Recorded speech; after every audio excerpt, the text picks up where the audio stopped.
schön, dass ihr da seid. Claudia und Sonja. Und wenn ihr Lust habt, kommt ihr einfach wieder mit und begleitet uns bei unseren Touren. Ja, guten Morgen. Guten Morgen. Wir sind hier beim Dorf Imbros und wir wollen heute die Imbros-Schlucht laufen. Genau, die gute alte Bekannte. Genau, weil ja ich zumindest einmal in der Woche bin, seit Jahren schon hier, jedes Mal, Sonntag, heute ist auch Sonntag, Ja, siehst du. damit ich nicht aus der Gewohnheit rauskomme. Und die wollen wir euch doch mal ein bisschen zeigen. Und danach fahren wir aber eine andere Strecke zurück, die du besser kennst. Genau, da fahren wir also nicht wieder hier die gleiche Strecke zurück an die Nordküste, sondern wir fahren unten, wenn wir am Ende der Schlucht ankommen, dann an der Südküste entlang, einmal dort über bei dem Dorf Rodakino durch und dann später werden wir dann uns wieder Richtung Refimnon wenden, durch die Kozifu-Schlucht. Wie gesagt, geht's dann langsam zurück. Das Ja. ist zumindest der Plan. Ja, genau. Da unten, weiß ich nicht, ob man es sieht, ist das kleine Kassenhäuschen. Im Sommer zahlt man dann dort Eintritt, denn im Sommer ist die Schlucht auch organisiert. Es gibt einen Schluchtwächter, der so ein bisschen nach dem Rechten schaut. Wir haben jetzt hier den Eingang erreicht, den offiziellen. 8 Kilometer ist sie lang. Nein, ja. Ja, ist offen, aber keiner da. Da wird gelüftet. Ja, durch den Checkpoint sind wir durch. Somit können wir sagen, wir beginnen jetzt offiziell die Imbros-Schluchtwanderung. Genau. Ja, die Imbros-Schlucht fängt ja an beim Dorf Imbros auf einer Höhe von ungefähr 780 Meter. Und man läuft dann 8 Kilometer nicht ganz bis zur Küste, sondern bis zu dem kleinen Ort Komitades. Es gibt hier in der Schlucht einen schönen kleinen Pfad. Der kann man eigentlich sich nicht verlaufen. Also wer sich hier verläuft, das ist schon eine Leistung dann. Ja, und wie es eigentlich hier auf Kreta üblich ist, vor allen Dingen auch während der Sommerzeit, wenn man irgendwo wandert, nicht während des Wanderns, dann rauchen wegen Brandgefahr. Ja, Sonja läuft oben rum, ich nehme den unteren Weg und dann treffen wir uns dann unten wieder.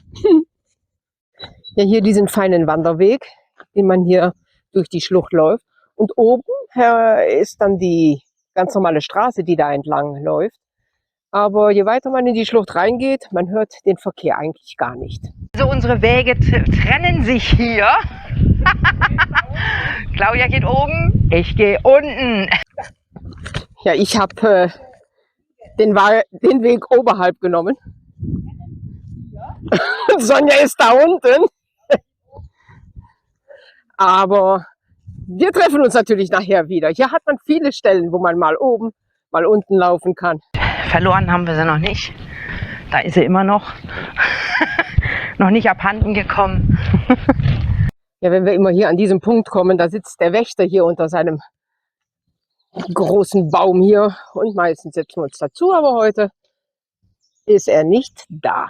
Bin ich ja jetzt gerade ganz geschockt, sagt die Sonja, bei den Tunneln. Was ist denn hier für ein Tunnel? Ich kenne keine Tunnel hier.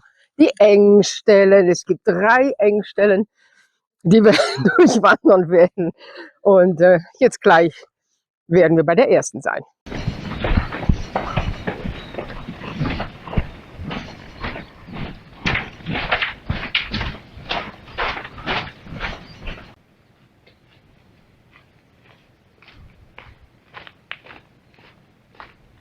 Also diesen Felsen hier, den nennt man eigentlich den Thron. Weil von der anderen Seite sieht der aus wie dieser hölzerne Thron von Knossos. Und weiß ich nicht, willst du da hoch? Ja. Dann hinauf zum Thron. Besteige sie den Thron. Sehr gut. Ja, schön.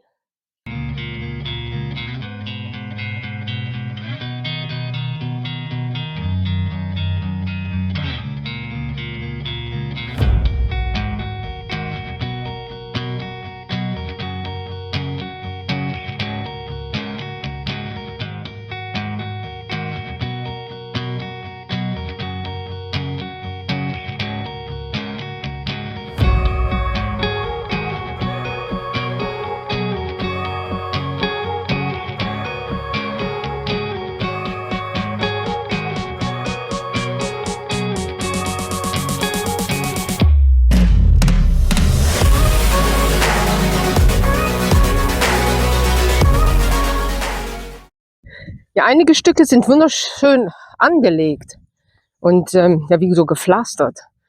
Oh. Und die kann man ganz nett hier runtergehen. Hier haben wir gerade mal ein schönes ebenes Stück, wobei der Weg, ja, ist so ein bisschen durchwachsen, nennen wir es mal so, ne? Für die einen wird er ganz einfach zu laufen sein und für andere wird er die totale Herausforderung. Ja, hier haben wir eine Stelle, das finden die Gäste, die hier durch die Schlucht laufen, immer total sagenhaft. Dann ist dieser ganze Baumstamm da hinten voller Steinmännchen. Die sitzen dann hier, vor allen Dingen auch die Kinder, und basteln dann hier. So, die zweite Engstelle erreichen wir jetzt hier. Und man hat hier so, ja, Seitenschluchten kann man nicht nennen, aber doch, wo dann im Winter, wenn es mal kräftig regnet, dann noch auch Wasser hinabfließt.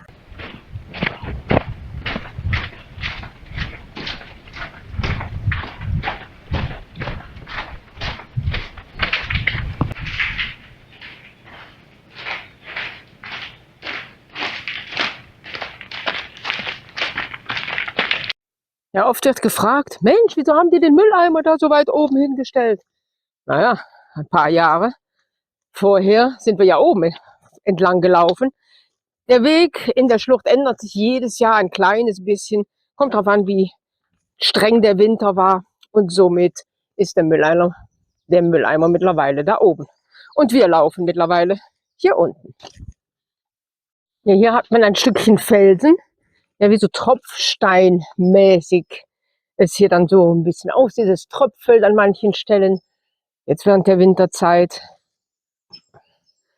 Und ein Stückchen weiter rein, wenn man dann mal oben an die Decke schaut, dann das sieht aus wie, ja, als ob da Fossilien drin sind. Ich habe keine Ahnung. Ja, irgendwie finde ich, sieht das aus. Ja, als ob da wie so ein Rückgrat von irgendetwas ist oder Zähne. Aber so einen großen Mund hat ja keiner.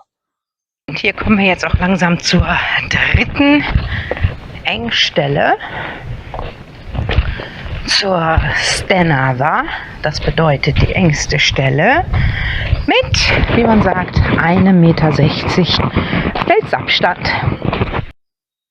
Ja, die Imbro-Schlucht war ja für die Leute, die oben auf der Askifu-Hochebene leben, die Hauptverbindung früher, bevor die Straße gebaut wurde. Und somit ist man dann hier mit den Lasttieren dann runter zur Südküste gegangen.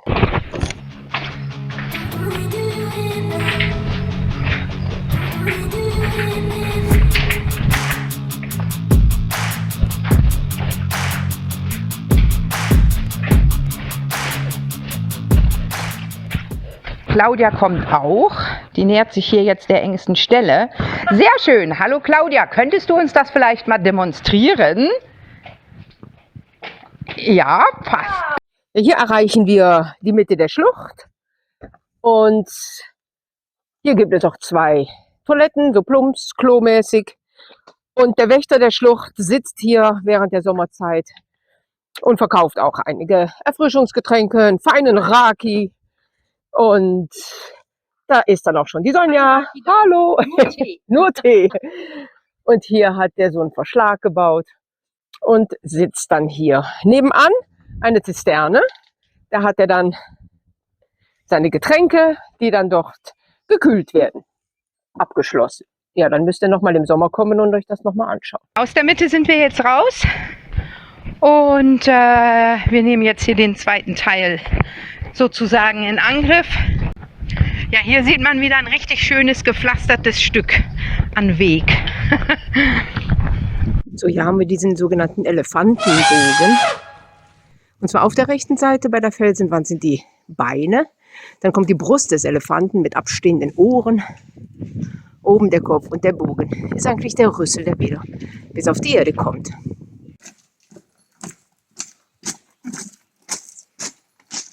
Man sieht, die Felswände werden langsam niedriger. Ein paar Minütchen, dann haben wir auch gleich den offiziellen Ausgang der Imbro-Schlucht erreicht. Hier sieht man dann den Ausgang der Schlucht. In der Ferne das Meer. Und dann kann man entweder geradeaus gehen bis zur Asphaltstraße und dann rechts hoch bis zum Dorf Komitades. Oder man geht am Häuschen vorbei, nimmt dann rechts diesen kleinen Pfad und dann erreicht man auch den Ort Komitades.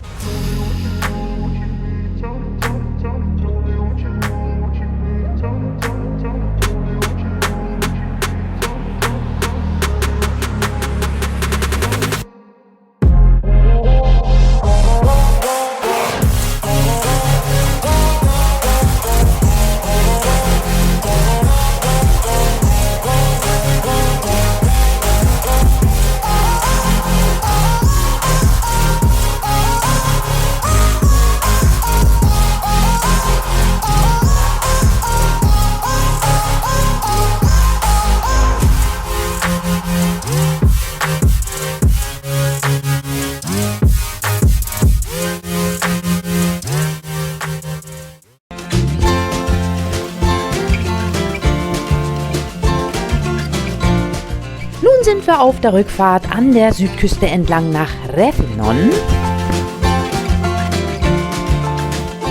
Und auf der Fahrt kommen wir auch durch das Dorf Rodakino. Und hier nochmal ein Stopp mit Sicht auf die schöne alte Brücke.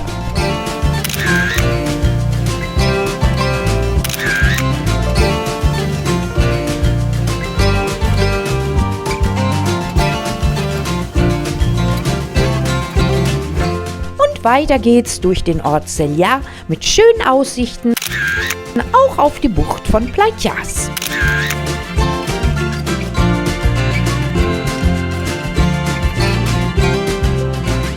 Dann noch unser letzter Stopp in der Kotsifu-Schlucht bei der kleinen Kirche.